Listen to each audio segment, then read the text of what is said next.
ओम नमो भगवते वासुदेवाय। ओम नमो भगवते वासुदेवाय।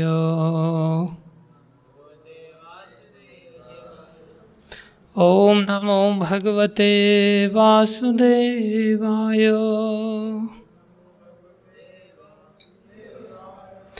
नारायणं नमस्कृत्यं नरं चैव नरोत्तमं देवीं सरस्वतीं व्यासं ततो जयमुद्धीरये। नष्टप्रायेषु भद्रेषु नित्यं भागवत सेवया भगवती उत्तम श्लोके भक्तिर्भवति नैष्ठिकीम्। ॐ ज्ञानं तिमिरन्धस्य ज्ञानञ्जनशलाकया चक्षुरुन्मीलितं येन तस्मै श्रीगुरुवे नमः। श्रीचैतन्यमनोभीष्टं स्थापितं येन भूतले स्वयं रूप कदा मह्यं ददाति स्वपदान्तिकं। वन्देऽहं श्रीगुरो श्रीयुतापदकमलं श्रीगुरुन् वैष्णवांश्च। श्रीरूपं सागरजातं सहगना रघुनाथान्वितं तं सजीवं साद्वैतं सावधूतं परिजनसहितं कृष्णचैतन्यदेवं श्रीराधाकृष्णपदान् सहगणललिता श्रीविशाखान्वितांश्च। हे कृष्ण करुणा सिन्धु दीनबन्धो जगत्पते गोपेश गोपीकांत श्रीराधाकांत नमस्तुते। तप्त कांचन गौरंगी राधे वृंदावनेश्वरी वृषभानुसुते देवी प्रणमामि हरिप्रिये। वाञ्छाकल्पतरुभ्यश्च कृपा सिन्धुभ्यैव च पतितानां पावनेभ्यो वैष्णवेभ्यो नमो नमः। जय श्री कृष्ण चैतन्य प्रभो नित्यानंद श्री अद्वैत गदाधर शिवासादि गौर भक्तवृंद। हरे कृष्ण कृष्ण कृष्ण हरे हरे, हरे राम राम राम हरे हरे। हरे कृष्ण कृष्ण कृष्ण हरे हरे, हरे राम राम राम हरे हरे। हरे कृष्ण कृष्ण कृष्ण हरे हरे, हरे राम राम राम हरे हरे। गुरुवे गौरचंद्राय राधिकाय तदालये कृष्णाय कृष्ण भक्ताय तद्भक्ताय नमो नमः। हरे कृष्णा। आप सभी भक्तों का हार्दिक अभिनंदन है, स्वागत है। गुरु वैष्णवों की दया से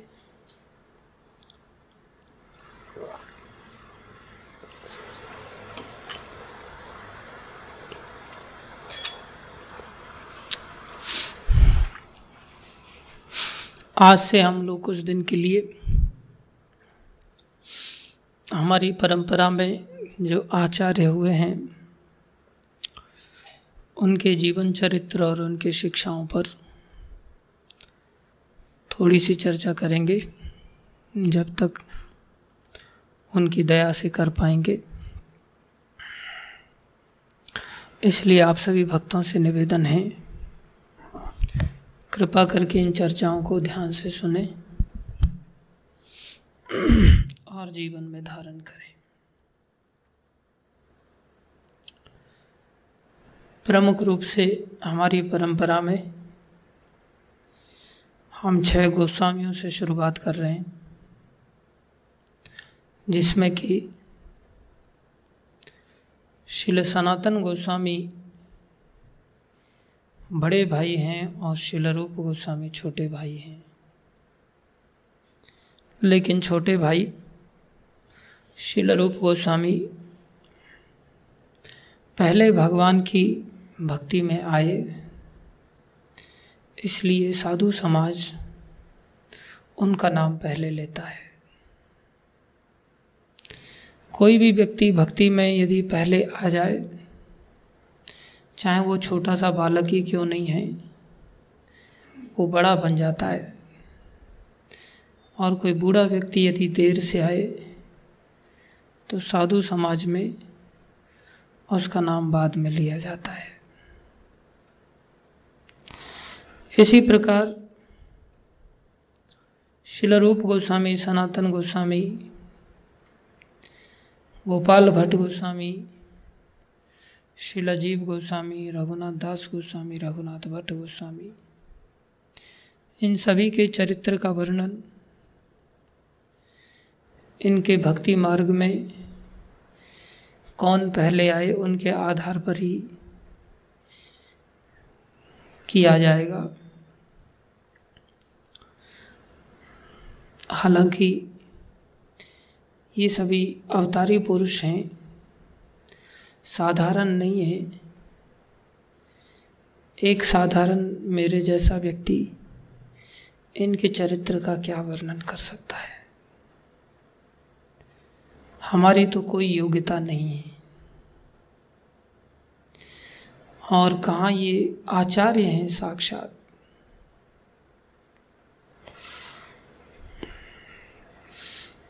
लेकिन इनकी कृपा से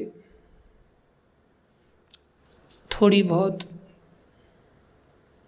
अपनी शुद्धि के लिए वर्णन करने का प्रयास करेंगे, जिससे कि हम कुछ इनके चरित्र से अपने जीवन में कुछ उतार सकें, जीवन में ला सकें। और थोड़ा सा भी कुछ अगर लेके आ पाते हैं तो ये जीवन सार्थक हो सकता है।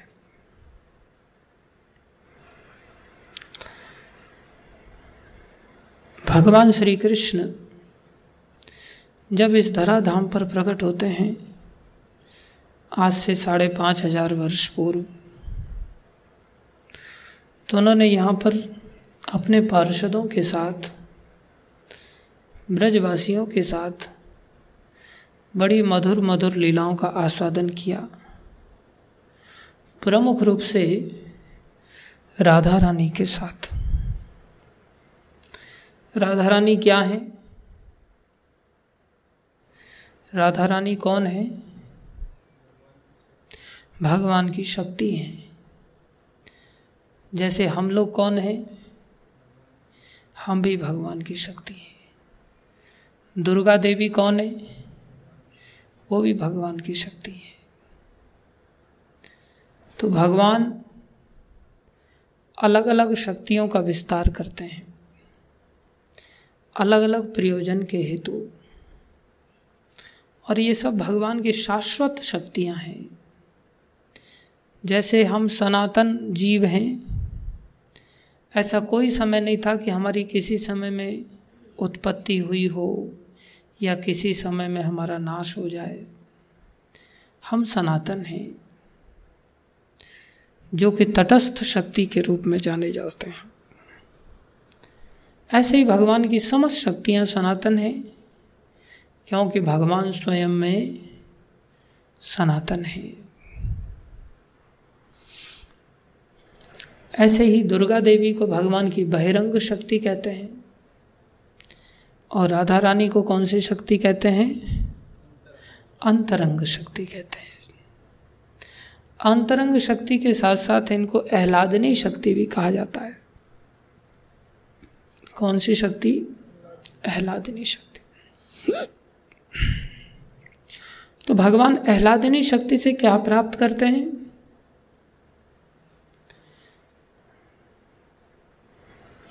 भगवान आह्लादनी शक्ति से क्या प्राप्त करते हैं? आह्लाद प्राप्त करते हैं, आनंद प्राप्त करते हैं। तो जो जीव है वो आह्लादनी शक्ति के अंतर्गत जब आ जाता है, जिसे दैवी शक्ति कहते हैं, तो भगवान उसको भक्त समझ करके उससे आनंद प्राप्त करते हैं और उनको आनंद प्रदान करते हैं।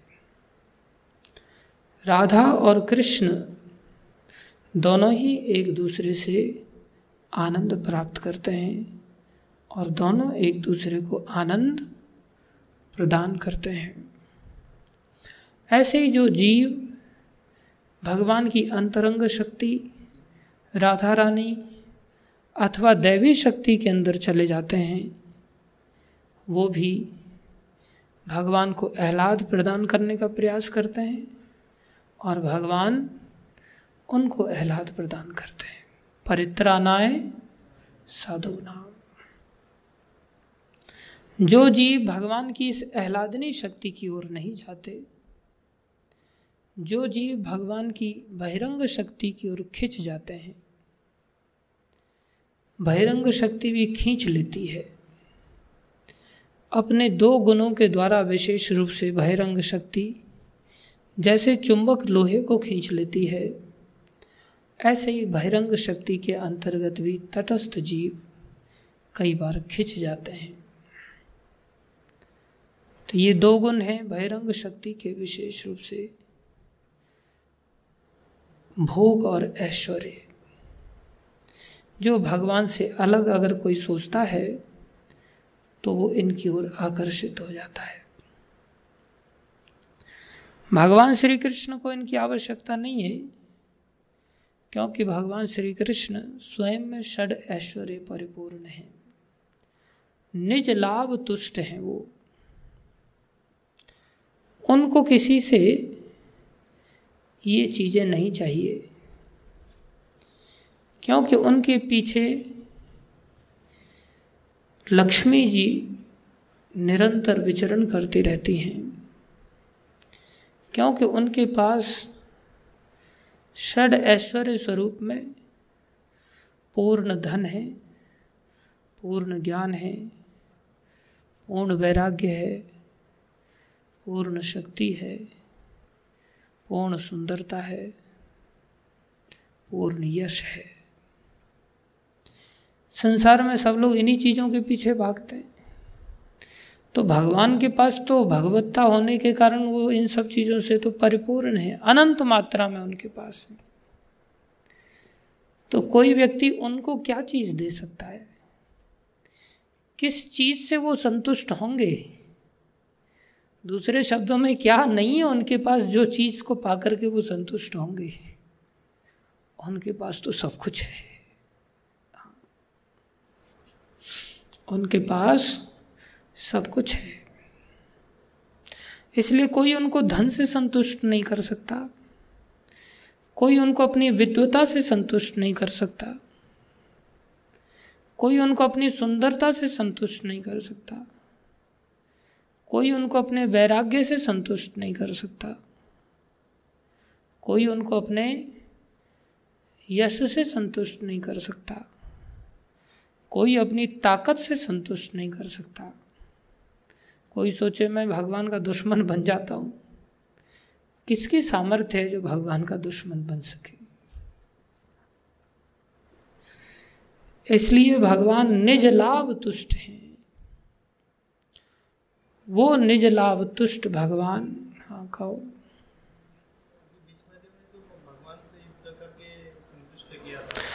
वो तो उनकी भक्ति थी, दुश्मनी नहीं थी। भक्ति में फिर कुछ भी करो।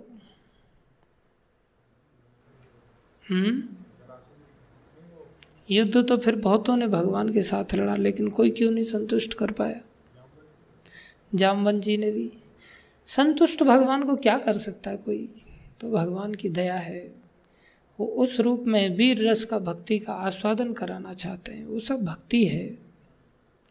इसलिए कोई व्यक्ति इन सब चीज़ों से भगवान को वशीभूत नहीं कर सकता, संतुष्ट नहीं कर सकता। भगवान अपने आप में परिपूर्ण है। तो फिर भगवान को कैसे आनंद प्रदान किया जा सकता है? भगवान अपनी आह्लादनी शक्ति से ही आनंद प्राप्त करते हैं। भगवान आपके पराठों से, आप सोचो कि आज जैसे आप अपने आप में संतुष्ट हो जाते हो, पनीर की सब्जी वगैरह मिल जाए, या किसी दिन गोलगप्पे मिल जाए, और अगर भक्तों में से किसी को गोलगप्पे मिल जाते हैं, किसी को खीर मिल जाती है, कुछ लोगों को नहीं मिल पाता, तो वो लोग बेचारे चिढ़ जाते हैं, आज हमें नहीं लेके गए आप उस घर में, उस गृहस्थी व्यक्ति के घर में, और इन सब भक्तों को ले गए, इन सबको ये सब व्यंजन प्राप्त हो गए, हम छूट गए। तो हमारे सामने ऐसी चीज़ें रख दी जाएं तो हम कितने जल्दी संतुष्ट हो जाते हैं। हम सोचें ऐसे ही बढ़िया बढ़िया चीज़ें कृष्ण को दे दी जाएं तो कृष्ण संतुष्ट हो जाएं। ऐसा सोचना हमारा हो सकता है दुर्योधन की तरह। जैसे दुर्योधन सोचता था कि कृष्ण तो बड़े चट्टू हैं और कृष्ण बड़े लंपट हैं, इसलिए कृष्ण को बढ़िया बढ़िया भोजन आदि, वस्त्र आभूषण आदि दे दिए जाएं और कृष्ण को सुंदर सुंदर स्त्रियां दे दी जाएं, तो कृष्ण बहुत जल्दी संतुष्ट हो जाएंगे। नहीं, कृष्ण को कोई संतुष्ट नहीं कर सकता। कृष्ण को तो कृष्ण की आह्लादनी शक्ति ही आनंद प्रदान करती है बस। और वो आह्लादनी शक्ति कौन है? राधा रानी है। यदि कोई कृष्ण को आनंद प्रदान करना चाहता है तो उसके लिए उसको राधा रानी के अधीन ही रह करके करना पड़ेगा। अगर वो राधा रानी के अधीन रह करके कृष्ण को संतुष्ट नहीं करने का प्रयास करता तो कृष्ण को कभी कोई संतुष्ट नहीं कर सकता, आनंदित नहीं कर सकता। इसलिए भगवान श्री कृष्ण जब यहाँ आए तो उन्होंने राधा रानी को भी लेकर के आए। जब अवतार का समय राधा रानी के सामने भगवान ने रखा तो कहा कि हे राधे, आप भी चलो। तो राधा रानी कहती हैं कि प्रभु, जहाँ गोवर्धन नहीं है, जहाँ वृंदावन नहीं है, जहाँ यमुना नहीं है, वहाँ मेरा मन नहीं लगता, वहाँ मेरे मन को सुख नहीं मिलता, इसलिए मैं कैसे जाऊँ। तब कृष्ण कहते हैं चलो इन सब को लेकर के चलते हैं। तो भगवान श्री कृष्ण ने पूरे ब्रजमंडल को अवतार कराया और कई सारे पार्षदों के साथ, जो सभी राधा रानी के अंतर्गत कार्य करते हैं, सेवा करते हैं कृष्ण की, उन सब के साथ आए और भगवान ने अत्यधिक आनंद प्राप्त किया और समस्त ब्रजवासियों को, जो दैवी शक्ति राधा रानी के अंतर्गत थे, उन सबको आनंद प्रदान किया। तो ये एक सिद्धांत है जो हमें समझना चाहिए। जब भगवान श्री कृष्ण उस रसास्वादन को देने हेतु इस संसार में गीता को छोड़ करके चले गए, लेकिन बहुत सारे लोगों ने इसको नहीं समझ पाए।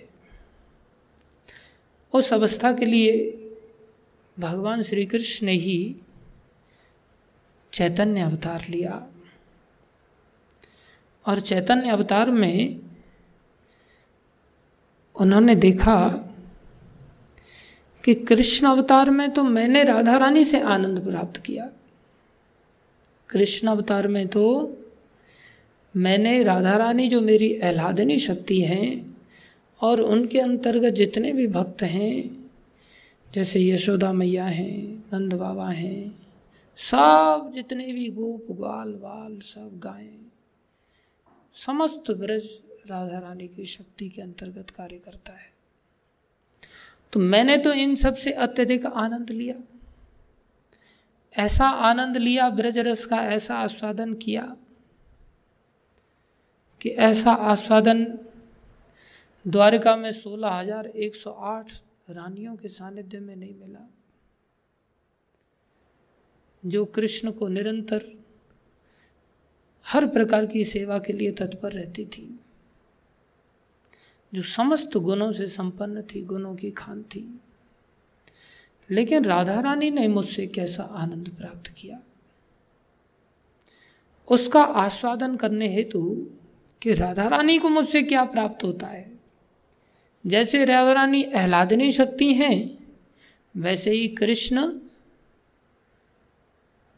कृष्ण आनंद घन है। कृष्ण क्या है? आनंद घन है। कृष्ण भी आनंद की घनीभूत अवस्था है।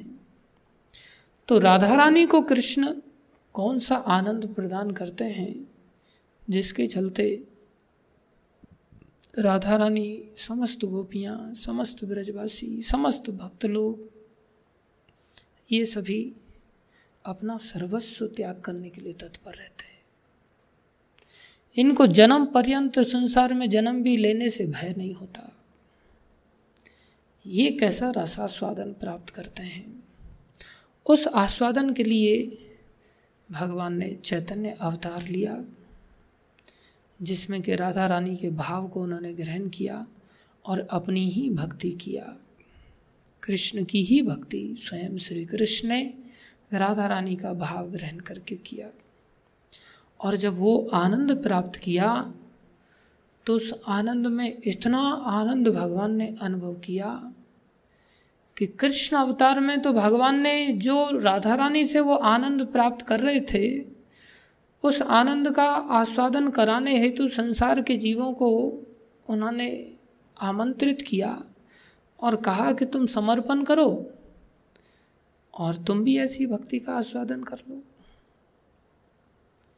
सर्वधर्मान परित्यज्य मामेकम शरणं व्रज अहम त्वाम सर्व पापेभ्यो मोक्षयिष्यामि मा शुचः। लेकिन जब चैतन्य अवतार में वही कृष्ण राधा रानी के भाव के साथ प्रकट हुए, तो अपनी ही भक्ति, जगन्नाथ जी की भक्ति, कृष्ण की भक्ति उनको इतनी आनंदमयी लगी, ऐसा आस्वादन उन्होंने आनंद का चखा कि उसको उदार भाव से सारे संसार में देने के लिए वो उद्यत हो गए। और उन्होंने सोचा बिना किसी अधिकारी के कोई इसके लिए योग्य है या योग्य नहीं है, ये सब के लिए रस का आस्वादन करने के लिए दरवाज़ा खोल देना चाहिए। तो जो ब्रह्मा और शिव के लिए भी दुर्लभ था, वो चैतन्य अवतार में भगवान श्री कृष्ण ने आकर के सबके लिए सुलभ कर दिया और सबको देने के लिए उतावले हो गए। अब कैसे दें, उसके लिए उन्होंने युग धर्म का रास्ता अपनाया। युग धर्म के माध्यम से चैतन्य महाप्रभु ने इस हरिनाम को प्रदान किया और हरिनाम के अंदर ही ये सारा कुछ दे दिया, जिसमें उन्होंने स्वयं दीनता का इतना अधिक प्रदर्शन किया कि मात्र 8 श्लोकों को ही चैतन्य महाप्रभु ने संसार में दिया शिक्षा के स्वरूप। जैसे कृष्ण अवतार में क्या दिया? भगवत गीता दिया, 700 श्लोकों के साथ दिया। चैतन्य अवतार में क्या दिया? मात्र 8 श्लोक दिए चैतन्य शिक्षाष्टकम के रूप में। चेतोदर्पण मार्जनम भव महादावाग्नि निर्वापनम श्रेय कैरव चंद्रिका वितरणम विद्यावधू जीवनम आनंदामंबुधिवर्धनम प्रतिपदम पूर्णामृतास्वादनम सर्वात्मस्नपनम परम विजयते श्री कृष्ण संकीर्तनम। नाम नामकारी बहुधा निज सर्वशक्ति तत्रर्पिता नियमिता स्मरणेन कालः एतादृशी तव कृपा भगवन् ममापि दुर्दैवमीदृशमिहाजनिनानुरागः तृणादपि सुनीचेन तरोरपि सहिष्णुना अमाननामानदेन कीर्तनीय सदा हरि। न धनं न जनं न सुन्दरीं कवितां वा जगदीश कामये मम जन्मनि जन्मनीश्वरे भवताद् भक्तिरहेतुकी त्वयि। अये नन्दतनुज किङ्करं पतितं मां विषमे भवाम्बुधो कृपया तव पादपङ्कज स्थितधूलिसदृशं विचिन्तय नयनं गलदश्रुधारया वदनं गद्गदहृदया गिरा पुलकैर्निचितं वपु कदा तव नाम ग्रहणे भविष्यति। युगायितं निमेषेण चक्षुषा प्रावृषायितं शून्यायितं जगत्सर्वं गोविन्द विरहेण मे आश्लस्य वा पादरतां पिनुष्टमाम् अदर्शनान्मर्हं तां करोतु वा यथा तथा वा विदधातु लम्पटो मत्प्राणनाथस्तु सेवनापरः। अद्भुत श्लोक दिए। ये श्लोक समस्त शिक्षाओं को धारण करने वाले हैं। हम रोज इन श्लोकों को उच्चारण करते हैं सुबह मंगल आरती में, लेकिन कभी इस श्लोकों के शब्दों का मनन नहीं कर पाते। इन श्लोकों में समस्त शास्त्र भरे पड़े हैं।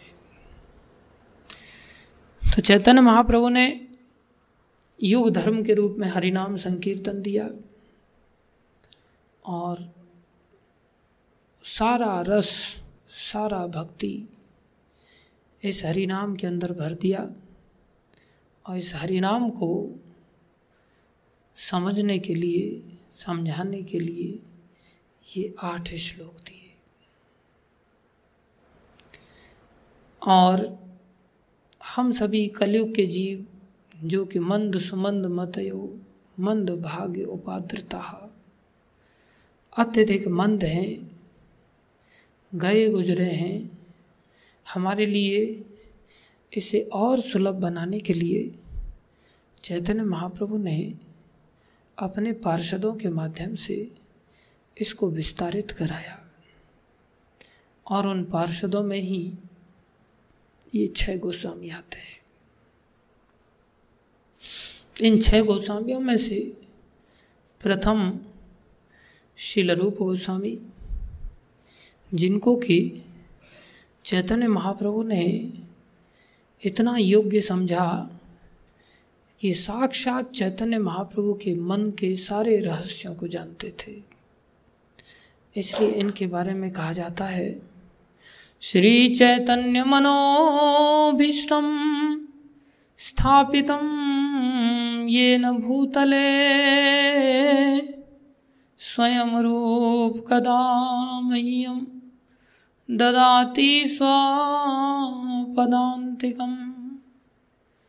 ये शुल रूप गोस्वामी जो चैतन्य महाप्रभु के मन के अभीष्ट को जानते थे कि ये मन में क्या सोच रहे हैं, इतने अंतरंग पार्षद थे।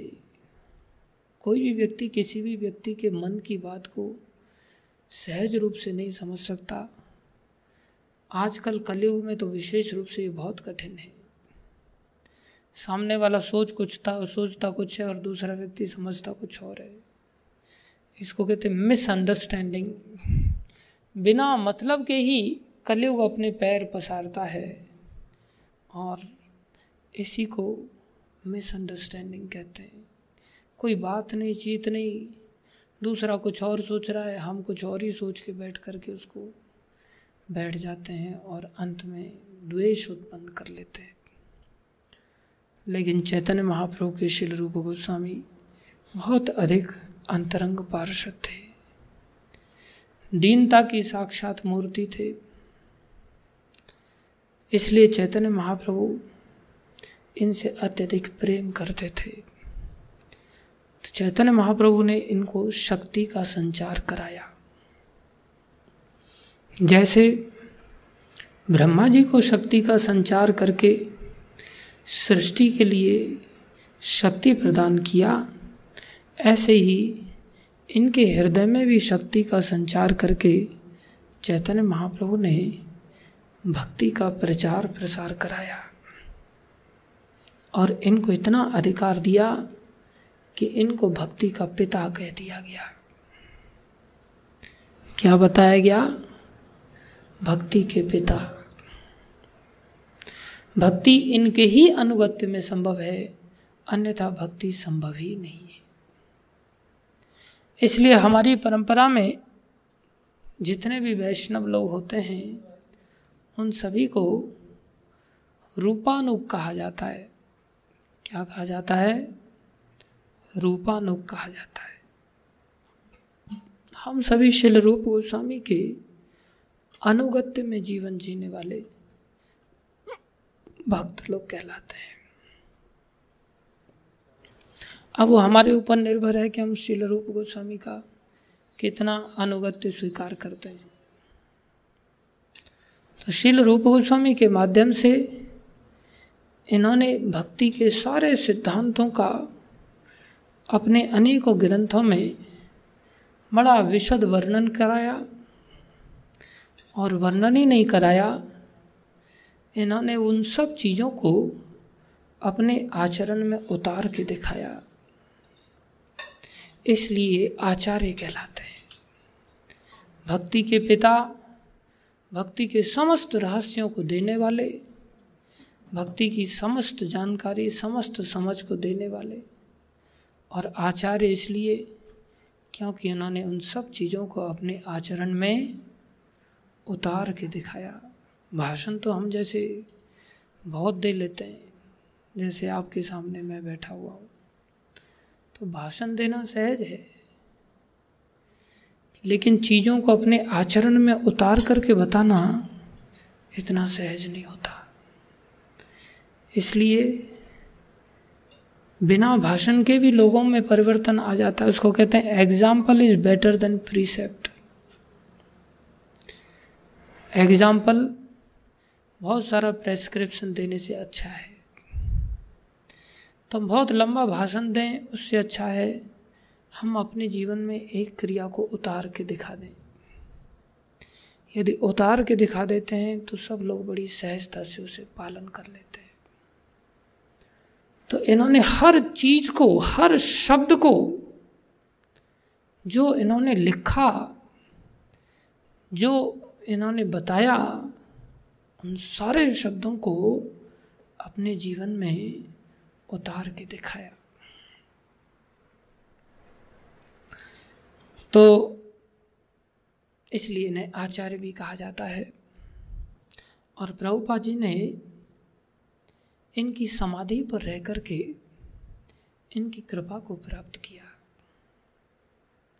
क्योंकि आंदोलन चैतन्य महाप्रभु का था।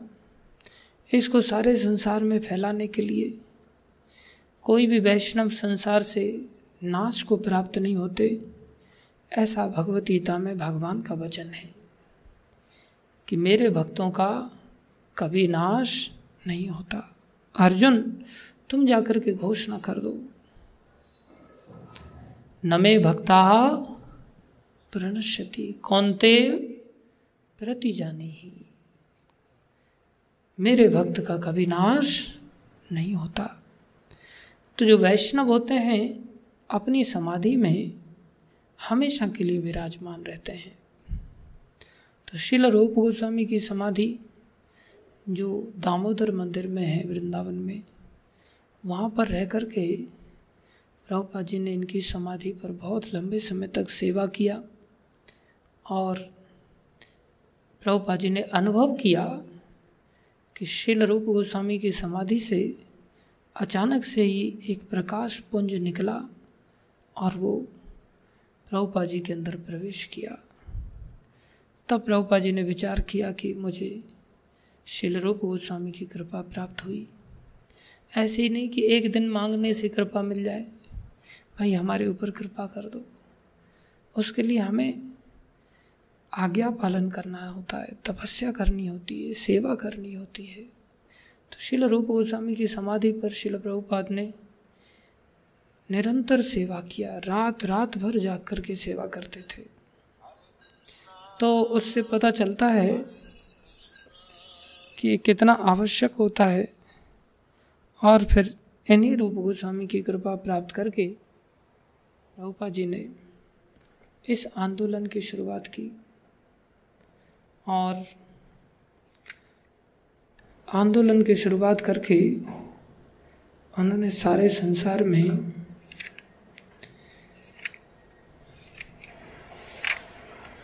भगवान का जो संदेश था भगवद्गीता यथारूप का, उसे सारे संसार में फैलाया। इसलिए हम सभी को प्रभुपाद जी का ऋणी होना चाहिए और साथ में ही श्रील रूप गोस्वामी प्रभुपाद का, जिन्होंने इस संसार में चैतन्य महाप्रभु की साक्षात कृपा को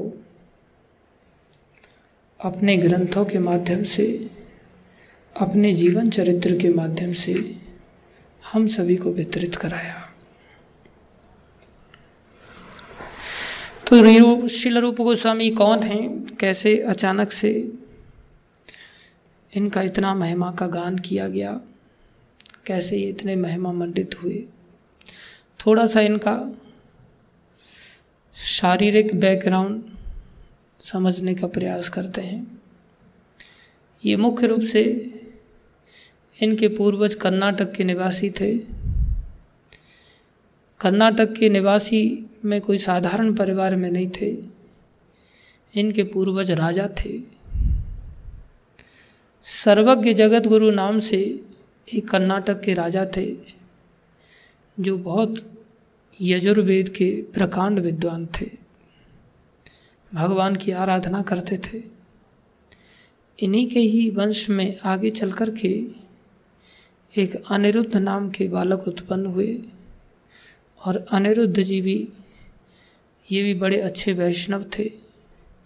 इनके 2 संतानें हुई, एक हरिहर नाम का बालक हुआ जो छोटा था और एक रूपेश्वर जी थे, ये बड़े पुत्र थे अनिरुद्ध जी के।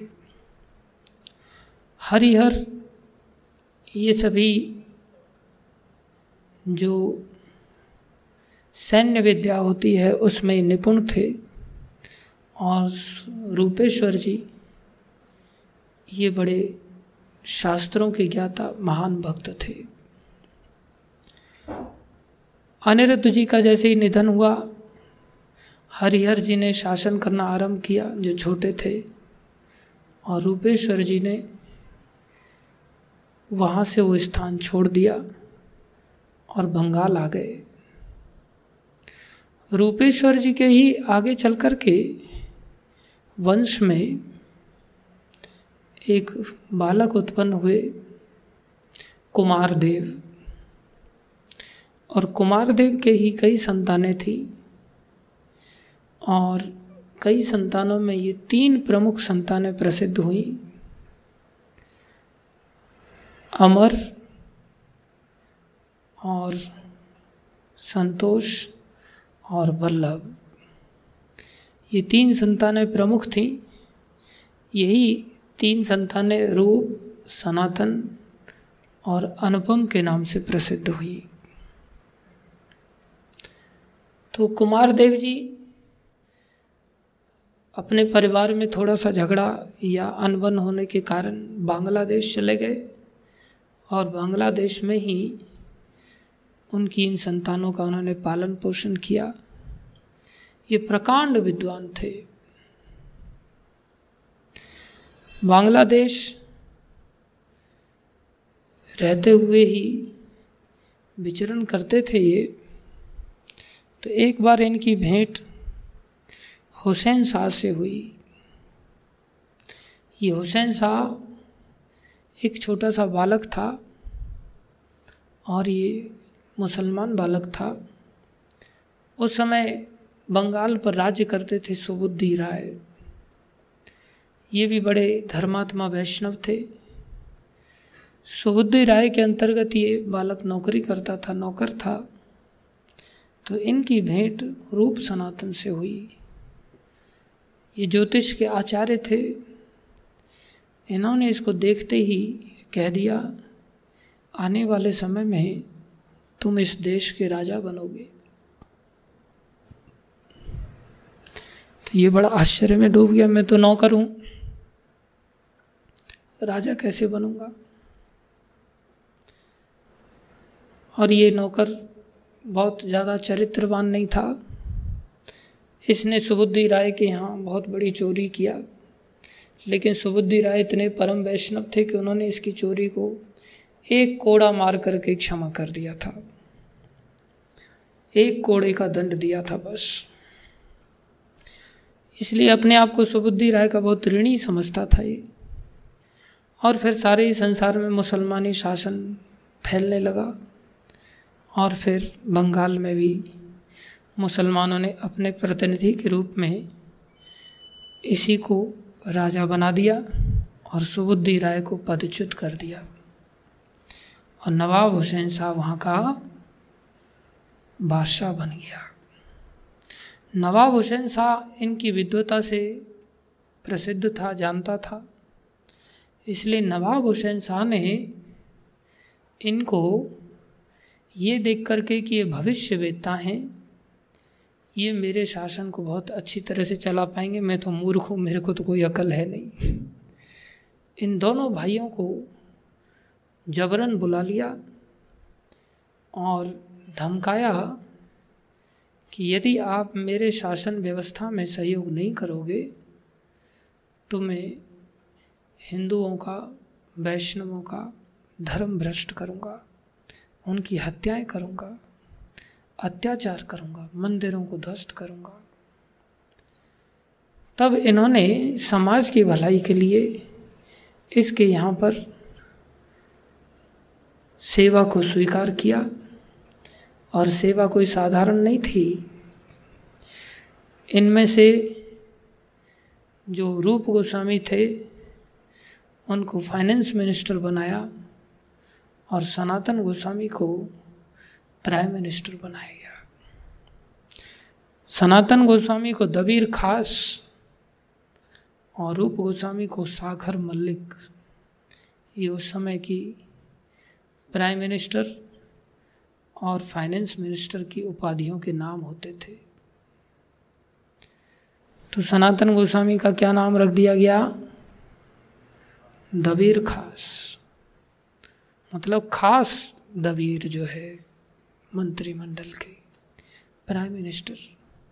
और इनको कहा आप मेरे बिल्कुल भाई की तरह हो, वास्तव में शासन तो आप ही कर सकते हो, मेरे अंदर तो सामर्थ्य है ही नहीं, मुझे आप लोगों पर पूर्ण विश्वास है। और इस प्रकार से इनको राजा बना दिया गया। मूलतः ये कर्नाटक में, दक्षिण भारत में, सारस्वत ब्राह्मण परिवार में भारद्वाज कुल के अंतर्गत प्रकट हुए थे। भारद्वाज ऋषि के वंशज थे।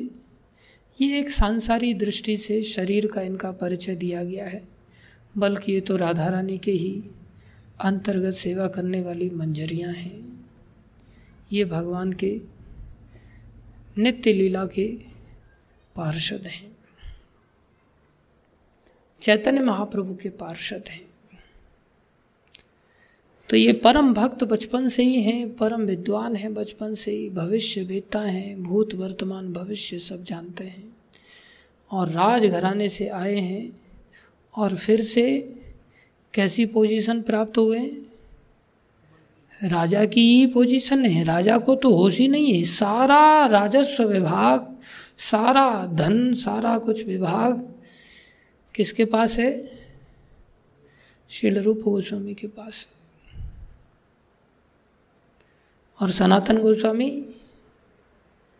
प्राइम मिनिस्टर है, और राजा सिर्फ अय्याशी करता, अपना इधर उधर सैनिक लेकर के चढ़ाई करता रहता है। सारा राजपाट केवल ये दो भाई चलाते हैं। किसी चीज़ का अभाव है इनके पास? किसी चीज़ का भी अभाव नहीं।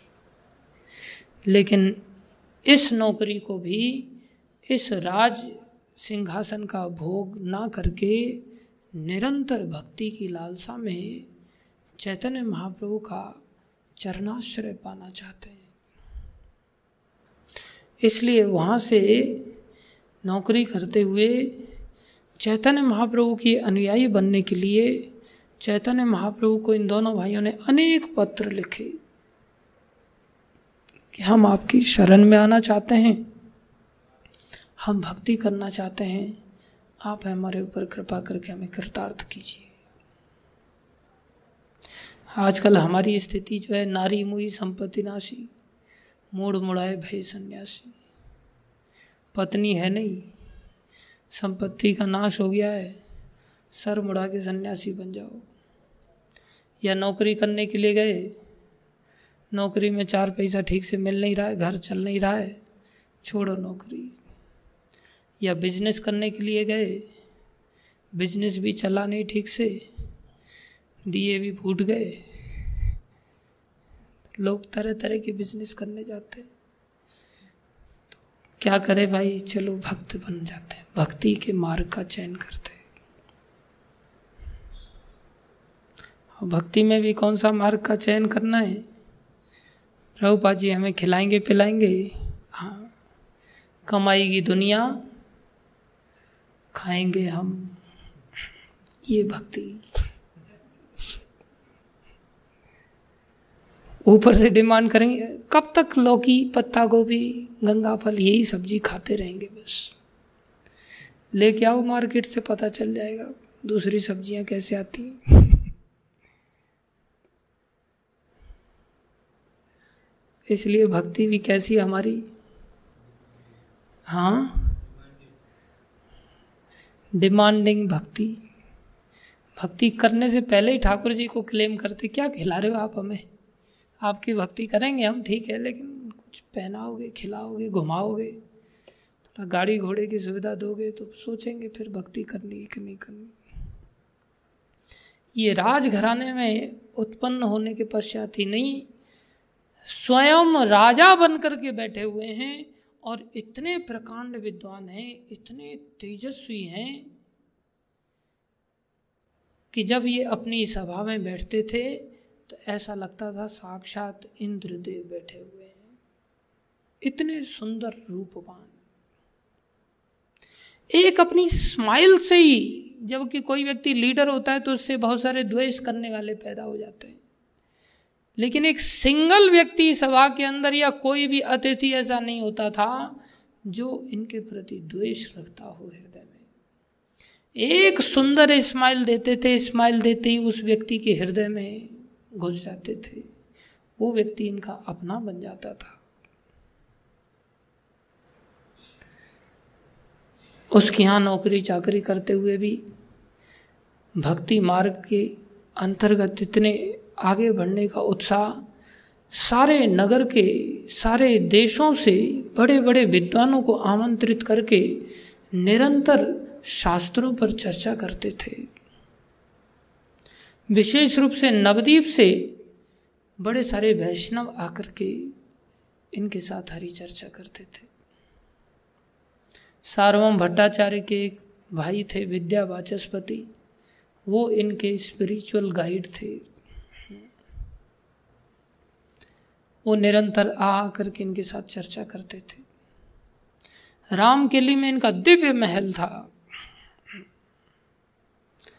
इनके नहाने धोने के लिए छोटे मोटे नहीं, जैसे भगवान कृष्ण के लिए, राधा रानी के लिए कि श्याम कुंड, राधा कुंड ऐसे सरोवर हैं, ऐसे ही इनके लिए भी नहाने धोने के लिए व्यवस्थाएं ऐसे ही उत्तम रीति की गई थी, जिसमें कि इनके नाम से एक सरोवर बनाया गया था, उसका नाम था रूप सागर। इनके भाई के नाम का एक सरोवर था जिसमें वो स्नान करते थे, सनातन सागर, रूप सागर, सनातन सागर। अपार धन इनके पास महीने की सैलरी के रूप में प्राप्त करते थे। सोने से नाव भर भर के इनके पास धन आता था। इतने धन संपन्नता से परिपूर्ण थे। लेकिन इतने पर भी कभी बेईमानी नहीं अंदर आया। इतनी ईमानदारी के साथ कार्य करते हैं कि एक दिन हिसाब लगा रहे हैं सब चीज़ों को, तो रात गुजर रही है लेकिन हिसाब बैठ नहीं रहा है। ये नहीं कि सब कुछ तो हम ही देख रहे हैं, हमें कौन पूछने वाला है। सारी रात हिसाब बैठ नहीं रहा है, थक गए तो सेवक से कहते हैं भाई थोड़ा शरबत पिला दो। तो शरबत लेकर के आया, शरबत पी लिया। सुबह में सेवक देखता है कि मैंने तो बूरा घोलने के बजाय मैदा घोल के पिला दिया इनको रात्रि के अंधकार में। बूरे का पात्र जो मीठा करता है वो तो ऐसे कैसे ही रखा है।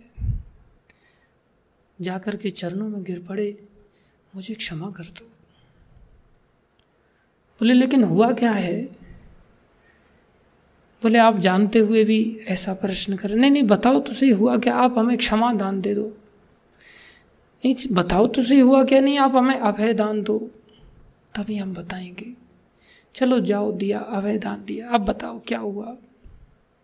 बोले हमने आपको रात्रि में बूरा घोलने के बजाय मैदा घोल के पिला दिया। इतना सुनते ही आश्चर्य में डूब गए। ओहो, हम संसार में इतने तल्लीन हो गए कि हमें यही एहसास नहीं रहा कि हम शरबत पी रहे हैं या हम मैदा पी रहे हैं। इस घटना ने उनको झकझोर दिया और सोचने लगे ऐसी तल्लीनता यदि कृष्ण में हो जाती तो हमें कृष्ण मिल जाते। और उसी समय श्रील रूप गोस्वामी ने संसार के त्याग का संकल्प ले लिया। तो रूप गोस्वामी का चरित्र काफ़ी बड़ा है, तो ये उनका संक्षेप में थोड़ा सा बैकग्राउंड हमने कहने का प्रयास किया। तो हम और थोड़ा सा आने वाले समय में इनके चरित्र को देखेंगे, समझेंगे। बहुत सुंदर सुंदर घटनाएं हैं इनके चरित्र में। तो धीरे धीरे करके थोड़ी थोड़ी चर्चा इन 6 गोस्वामियों की हम आने वाले दिनों में श्रवण करेंगे इनकी कृपा से। और परीक्षा भी लेंगे फिर। इसलिए आप सभी लोग नित्य प्रति आकर के श्रवण कीजिए और इन बातों को याद रखने के लिए आप इनको लिख भी सकते हैं। ऑनलाइन वालों के लिए भी परीक्षा हो जाएगी, उनको भी परीक्षा पत्र दे दिया जाएगा। तो सारी बातों का आप सभी ध्यान से सुनिए और इनके कृपा पात्र बनिए। धन्यवाद आप सभी भक्तों का। श्रील रूप गोस्वामी प्रभुपाद की जय। जगत गुरु श्रील प्रभुपाद की जय। श्री गुरु महाराज की जय। अनंत कोटि वैष्णव वृंद की जय। आप सब भक्तों की जय।